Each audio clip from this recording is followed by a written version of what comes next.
Nasa bansa pa ang mga opisyales at tripulante ng nabahurang USS Guardian sa Tubataha Reef. Nilinaw ito na Malacanang kaugnayan ng report na umano'y nakalabas na ng bansa ang 69 na crew ng USS Navy warship Guardian.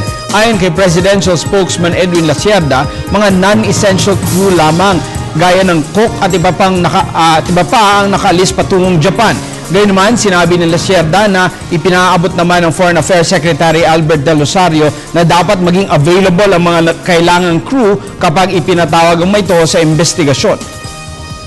From that lang, what we know is that the non-essentials, ibig sabihin yung mga tagaluto, yung mga hindi kailangan, the essential personnel, what we understand, I got from Secretary Jun Abaya was that the essential personnel are still here.